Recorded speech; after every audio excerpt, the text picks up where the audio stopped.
Welcome back, ladies and gentlemen, and what do you know? Another episode of Run It Back. Beside me today, as usual, the spectacular Sheer Grant. It's a pleasure as always, Hannon Coop. And why, yes, it is another week. And a little birdie told me we have a very hands-on show today. Yeah, Grant, we got a fan favorites, we got POVs, interviews, and a roundtable. And breaking news. Today is the start of free agency here in the NFL. And boy, let me tell you, we've already seen some crazy stuff. That's right, DK to the Steelers? Yes, Coop, you heard that right. DK Metcalf is headed to the Steel City. Josh Allen, too, a former Steel in the 2018 draft, got some jangle in his pocket this past weekend. And speaking of jangling in the pocket, quarterback Geno Smith is leaving the Seahawks and headed to the Sin City. I hope I don't run into him at the Bellagio anytime soon. No, that wouldn't be good. But hey, those Hawks are really dumping out their roster.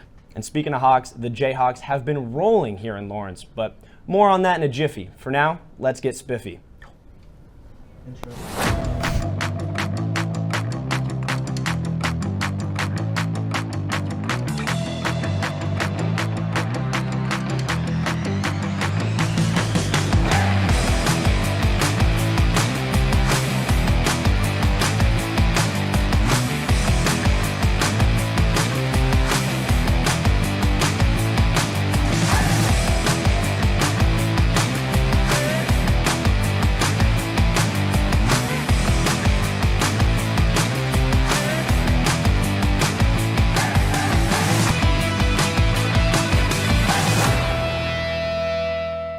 You know, I had myself a pretty good weekend, Coop, but you know who had an even better week? The Jayhawks. Yes, sir. A clean sweep in baseball, and what a tear-jerking senior night against Zona. You know, I was at that game, and don't ask around or people might say they saw me crying when KJ spoke. I swear I just had something out of it. Oh, okay, yeah, of course, Grant, sure. You know, I'm sure you just had to get something out of your eye real quick, huh? Yeah, you know, it was not a tear around here, Okay, man. it's Just, all right. I swear there was something in my eye. All right, Grant, let's just get to business. Bianca, basketball, begin.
Unless you hear me say stop. Of course, we'll do.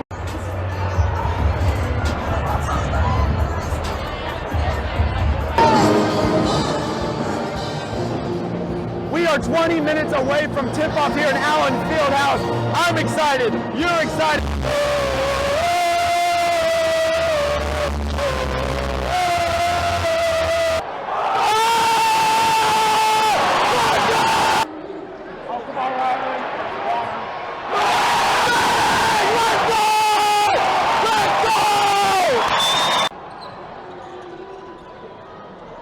Shoot the ball.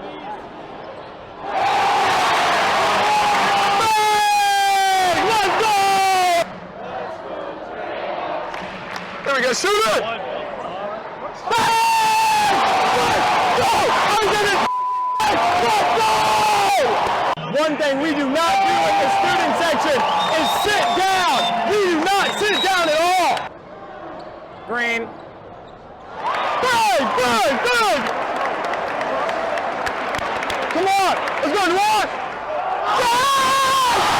That's all from Allen Fieldhouse today. Now again, ladies and gentlemen, this was awesome. It was an awesome ride. But that's all for this year. I'll see you guys next year.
You may not hear it at first, but it's there.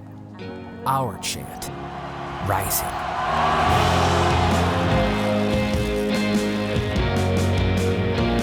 On this summit, callings converge, voices unify into a chorus that sounds out for good,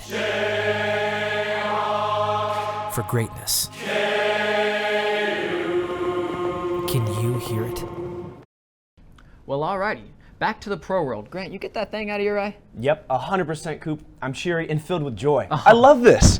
Don't we all, and you all, will be loving this week's pro sports programming. Yep, we've got another NFL draft debacle. We've got some puck, some hoops, and a run it back all access NFL combine. Oh, slap me silly. Well, Are you serious? no, hold the phone. It's just a saying, all right? You know, never hit an anchorman's face. That's the bread and butter.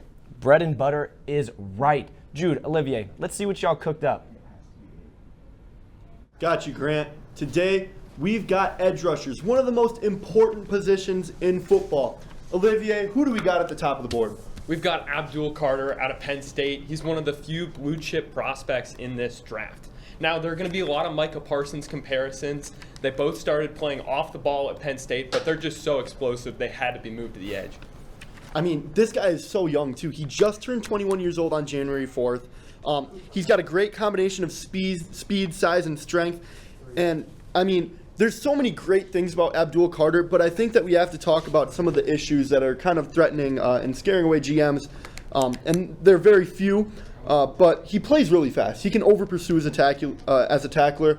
And at Combine medical testing, they found that he has a stress fracture in his foot. On top of a shoulder injury that prevented him from participating, but I don't think that that's going to keep GMs away. I think that he's going to be the top pick. Yeah. If I had to describe him in one word, it would be explosive. The way he jumps off the ball, it's just special to watch. If you look at his hesitation rush shoot, oh my gosh. He will slow down to pause the tackle and then speed back up so fast that they don't even get hands on him. It's crazy. I think the argument for the best player in the class is between him and Travis Hunter. And if Tennessee stays put, I think that he has a great chance being the number 1 pick in the 2025 NFL draft. So tell me, who do you got at your number 2 pick? I've got Jalen Walker out of Georgia. He's kind of a similar size and build as Carter out of Penn State. And he's not quite as explosive, but that's not to say he isn't still a great athlete. He's super fluid. He's probably a better run defender right now, actually. He's really good at deconstructing blocks when guys get into him. Watch the first Georgia-Texas game. He just completely wrecked Texas's offense. Biggest concern would be a lack of experience. He hasn't played that much. He's coming out as a junior. But I think a really creative defensive coordinator would love him. Maybe Brian Flores up in Minnesota. For sure. Be a great fit. Yeah, at my 2 spot, I've got Shamar Stewart out of Texas A&M. 6'5", 267. He's an athletic freak. 7-foot wingspan, 40-inch vertical, 10-foot 11 broad jump. 459. He's running a 4.59 at 267 pounds. That's absolutely ridiculous. He's a great combo of size and athleticism. And scouts are certain that he will develop into a stud. It's just a matter of when.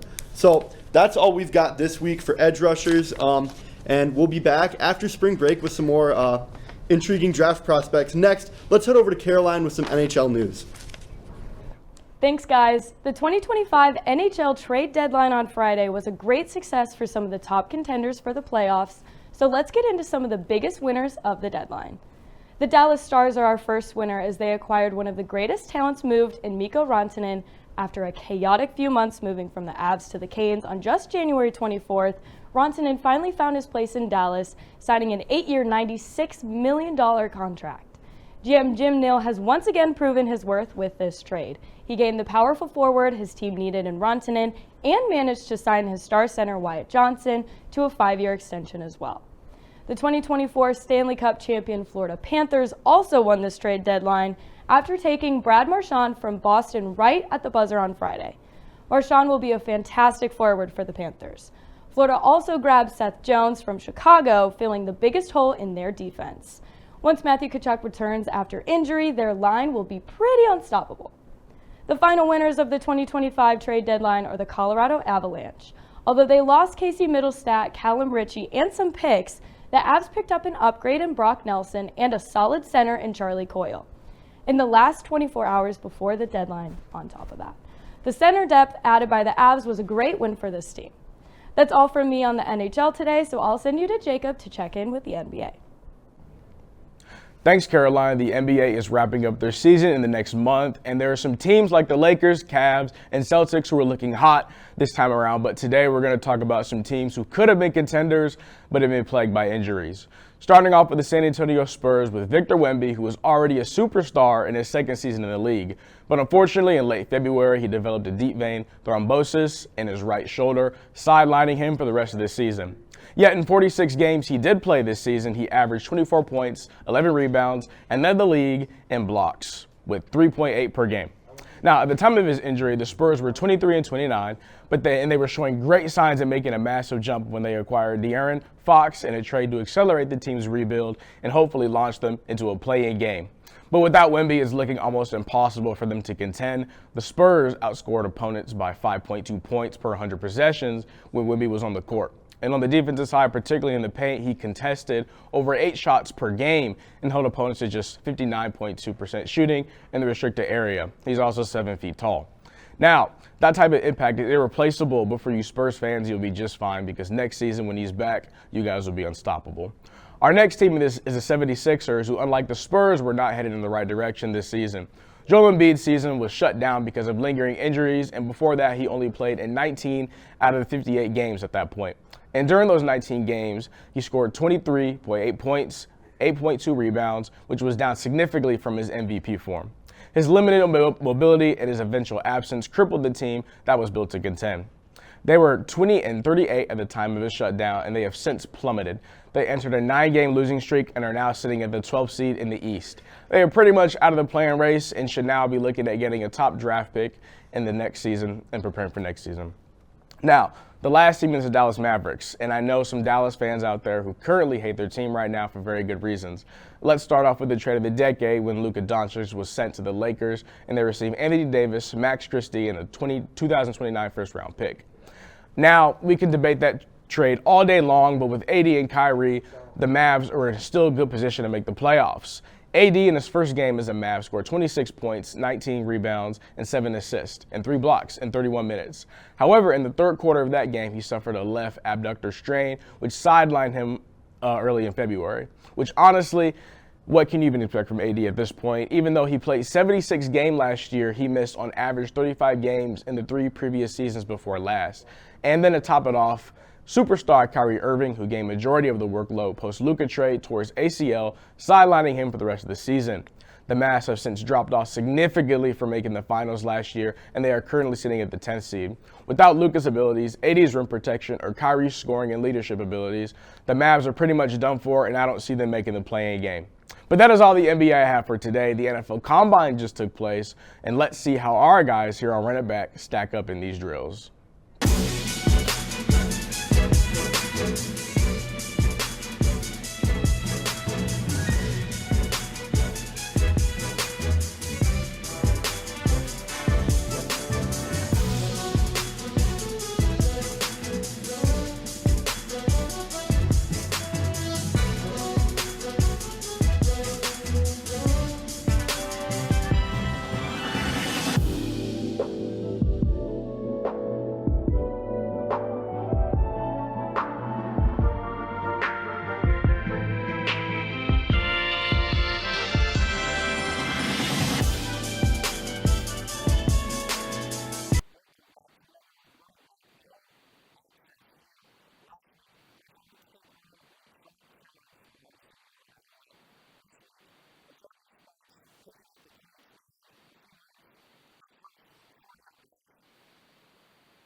That's gotta be like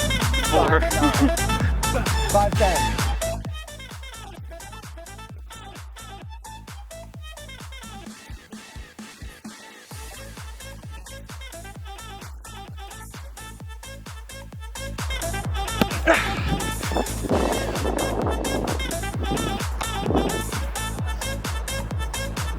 Blue, hey.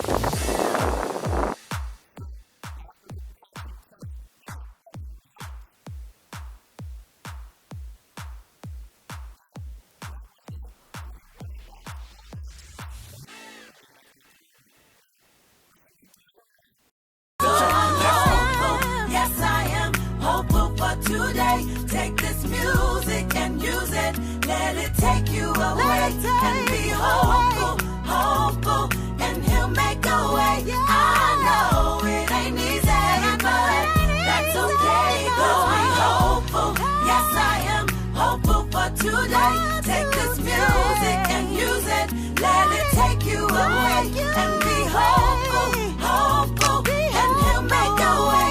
I know it ain't easy, but that's okay, cause we hopeful.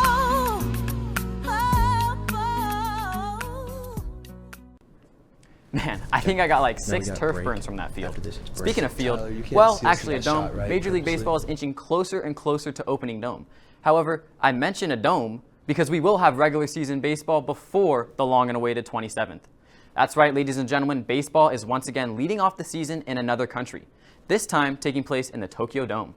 The Tokyo series will be a 2-game series between the LA Dodgers and the Chicago Cubs, and will begin Tuesday, March 18th. Now, because this is live in Tokyo, the game will unfortunately start at 5:10 a.m. Central Standard Time. But if you're a baseball fan like me, you won't be able to sleep the 17th due to what's in store. I'm talking Kyle Tucker's Cubbies debut, Japanese star Roki Sasaki's Major League debut, and of course the start of global sensation Shohei Ohtani and his Dodgers campaign to repeating. Sasaki's highly anticipated MLB debut is likely to go down Game 2, while the other Japanese star, Yoshinobu Yamamoto, is slated to throw Game 1 of 162. For Chicago, the highlight of the offseason was acquiring superstar right fielder Kyle Tucker from the Astros. Tucker, in his last year before free agency, is expected to have a monster year. Another face to look for is former Dodger Justin Turner. An aging vet, it will be interesting to see if he still has some juice left in the tank.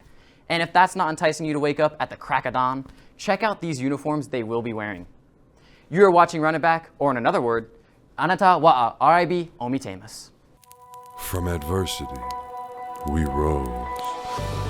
We made history and became pioneers, voyagers, champions, Jayhawks. And when our chant rises, haunting and hallowed, Jayhawks are telling the world what's near. Victory. That combine was really something. I can't believe Ben still got drafted. Coop, you on the other hand, what a star. Why, thank you, Grant. You know, I actually do get a lot of comps to Cooper Kupp. Cooper Kupp? I was thinking more like Rylan Griffin when he doesn't think about it too hard. Pretty darn accurate, especially with that arm of yours. Well, basketball, huh? All right, well, it is March, and Selection Sunday, well, it's next Sunday. Yes, it is. We've got the Run It Back crew tackling it head on. Yeah, this camera, it seems a little too close. I mean, I'm not trying to show off all the fine detail. How about we zoom it out a little bit? Well, what is up, guys? What are we doing here? I heard it's March. That's prime basketball month. Of course it is. Let's get into it, shall we? We got a loaded March. I mean, these 1 seeds, the guaranteed ones, the Houston, Duke, Auburn, they are really good. Now, who do we think is going to take that 4th 1 spot? There's a lot of different teams who can take that 4th 1 spot. Right now, I really like Florida, but I think Alabama, Tennessee, and a few other teams are even capable of being in the mix. I was just going to say, regardless, it's an SEC team. That conference is ridiculous. Arguably, and it's not even a hot take, the best conference in college basketball. Sorry, Big 12. Sorry, Jayhawks. It is ridiculous. But let's get into some region talk. We got Duke's region right now. Alabama's the 2 seed for that in this prediction. But there's some loaded teams in there. You got Marquette. You got Michigan. St. John's. I mean, you see what Rick Pitino's been doing in 2 years? They have been amazing this year. They are really good. You know, St. John's has really been that team that I'm kind of rooting for. I think they're kind of cool. Kind of a cool team to watch out in the Big East. So I think St. John's, though they're very fun to watch, I think they could be one of the teams that could get upset pretty early. I think it's really matchup dependent, but I think their inability to shoot the ball specifically can really hurt them if they can get down, but I really do like their defense. And that's where I'll go with off of that, Jag.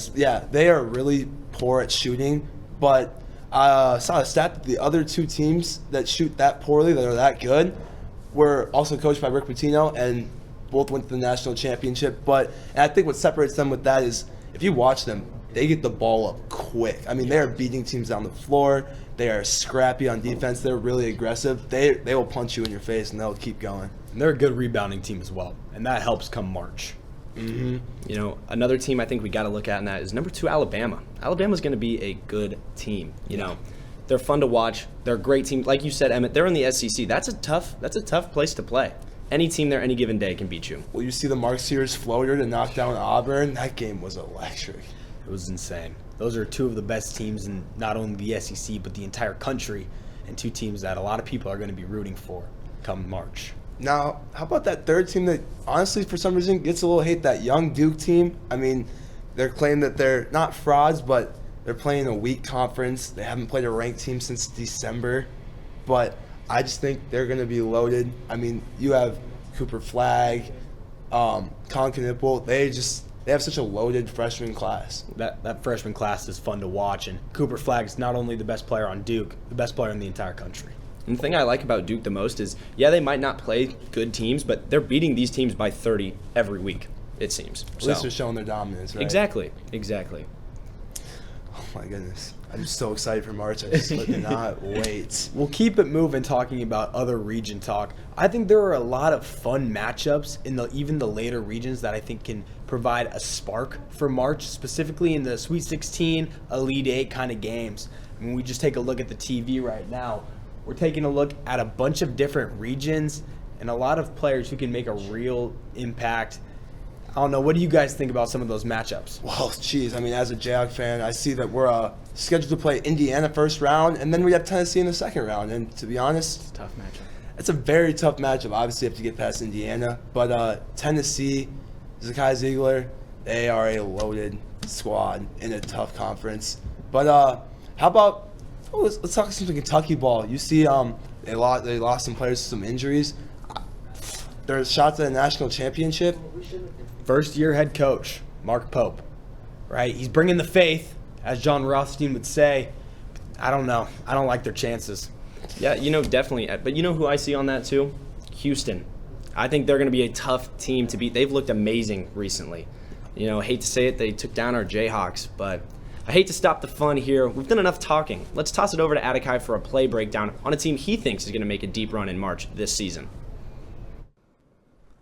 Thanks, guys. Now I'm going to be doing an in-depth play breakdown of a team I think is a national title contender in the Houston Cougars. Their game starts with fundamentals and intensity, and it just makes every aspect of their game superb. Now, we have DeJuan Harris and Hunter Dickinson. They're going to be in a little give-and-go action. They were doing it all game, and Houston defends it perfectly. As soon as Hunter Dickinson catches the ball here, you have LJ Cryer and Uzon. They're going directly to the ball. But the help defense was perfect. Over here you have Malik Willis. He's guarding both Zeke Mayo and KJ Adams, staying on the outside so that if the skip pass comes, he's going to be able to have a good closeout. And keeping a tab on the layup as well. Francis is over here. He's on DeJuan Harris on the switch, making sure he doesn't get the ball in attack, but his eyes are looking immediately into the lane for that pass to KJ Adams. Now, Hunter Dickinson does get it in there, and as soon as he catches it, he seems wide open. But Wilson and Francis, they're both so athletic, so long, they're able to close that gap in an instant and get there for the block shot. Now they're out in transition running. Now here, Arsenault is going to miss this shot, and KU originally does a great job boxing out, making sure these bigs in Francis and Jawan Roberts don't get the ball. And Houston does a good job offensive transition. They already have 3 guys. They're back immediately off rip. However, the bigs, they don't give up on this play. Hunter Dickinson, he's going to grab the ball, and Francis is just going to steal it from him. And now before the KU players even realize it, you have Raquise Passmore, Zeke Mayo, they're out of the play. In the meanwhile, they're going downhill. Arsenault, Wilson, Cryer, they're all going downhill. It's essentially a 3-on-5 at this point. Get 2 passes in before those 2 from Kansas are even into the play, and that's an easy bucket for LJ Cryer. Now here on the offensive side, we have a give-and-go action. KU's defense on the ball was stifling in this game. Zeke Mayo, he's on Uzon at the moment. And Uzon, he's going to come off this screen so tight that Mayo's going to have to go onto his back hip. Bad positioning for Mayo. And Hunter Dickinson, he's going to kind of stay here in the paint. He's not committed to stopping the ball, and he's also not committed to leaving to guarding the bucket. So the paint is going to just be wide open in the middle there. Uzon gets the ball back. He attacks one dribble to the side. He's going to draw in Hunter Dickinson. And that one dribble to the side is also going to draw in Diggy Coit. And as soon as Coit goes in, Malik Wilson, he's going to go backdoor because, like I said, that paint is going to be wide open there.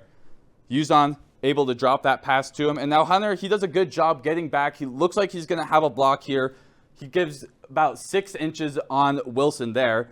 And so he's going to seem like he has the block, but Wilson's so athletic, so long, that he's able to just float to the opposite side for the easy 2. Now, Houston is one of the premier teams in the country, and I think they stand alone with Auburn for the national title race. Kelvin Sampson has coached this experienced team to perfection, and they have really bought into his system.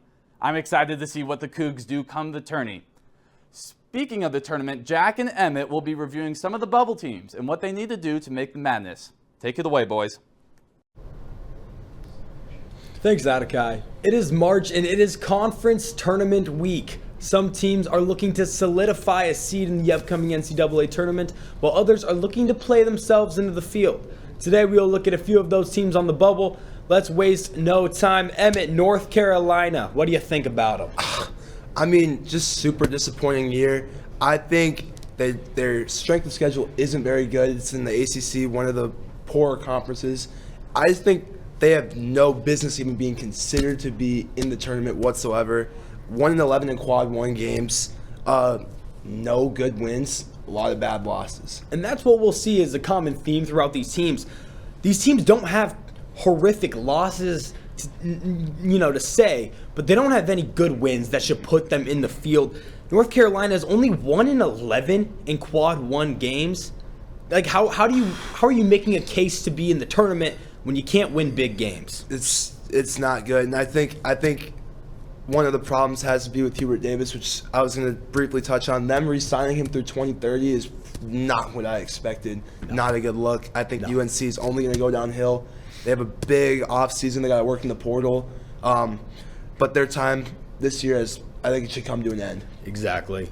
Now, Arkansas is the next team we're going to be talking about here today. They're 19-12 in the SEC, but again, they just don't have the greatest quad 1, quad 2 schedule. They don't have the greatest quad 1 or quad 2 games, but they still have put up a fight in a very loaded SEC conference. Mm-hmm. They have a good resume still. They should be in the tournament. I agree. I think they should also be in the tournament.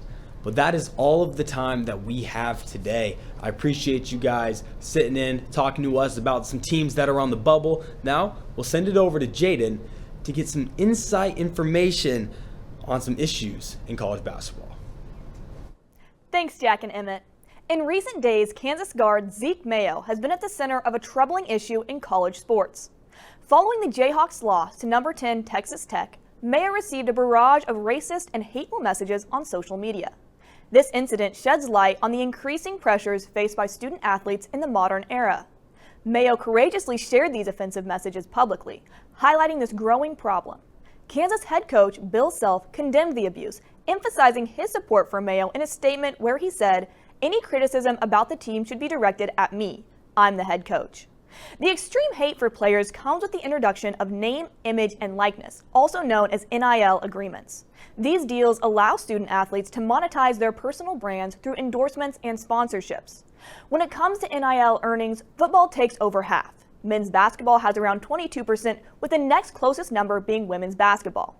It is estimated that $1.2 billion of NIL money will be distributed in the 2025-26 season. Top athletes can earn up to $5 million, but on average, athletes receive $20,000. While NIL offers new opportunities, it also blurs the line between amateur and professional status, altering public perception and expectations. Compounding this issue is the rise of sports betting, now legal in 39 states. With more fans placing wagers, the emotional stakes have intensified. Unfortunately, this has led to instances where athletes become targets of online abuse when game outcomes don't align with the bettors' expectations. To gauge public sentiment on these developments, we conducted a poll among our RunitBack followers. We asked 2 questions. Are fans too quick to turn on college athletes after a bad performance? Which 100% of the responses said yes. And has NIL changed the way fans view college athletes? And 75% responded with a yes. Though many people agree that this behavior is wrong, according to a study done by ESPN, abuse of college athletes skyrockets during March. And 8 out of 10 abusive posts sent to college athletes on social media occurred during the NCAA tournament. As we approach March Madness, one of my favorite times of the year, it's crucial to remember the human aspect of these games. Behind every jersey is a young athlete navigating immense pressure. As March Madness approaches, let's celebrate the games while keeping respect at the forefront. Now to you, Coop and Grant. You know, Coop, I said at the beginning of the show that it was the start of NFL free agency. Yep, yes you did. And, you know, something just happened. Yeah, Grant, something big just happened in the NFL, and that, my friend, is Sam Darnold going to the Seahawks. Yep, I know, I retract my statement earlier. I said the Seahawks are just dumping out their roster, but 3 years, $100 million. You're joking. Nope, serious. I need me some of that, let me tell you don't that. we all? But, you know, I think Minnesota already has some quarterbacks. Yeah, Daniel Jones, J.J. McCarthy. Who do you think's got that job? I think J.J. gets the gig. I really do. Oh, sad to see the show is at its near wits. Yeah, this one came with plenty of hits. Unfortunately, yes, the rumors are true. The show will see a break. No anchoring from me next week. I'll be at the lake. Grant, what are your spring break plans? Making some bands. Jealous of you, my mans. All right, well, enough of this hippity-hoppity. We sound like Shooter McGavin talking to Happy in the clubhouse. You're right, Coop, but yes, no Run It Back next Monday as the crew will be in various different locations. Until then, have a splendid week, and don't forget to run it back with us again after the break.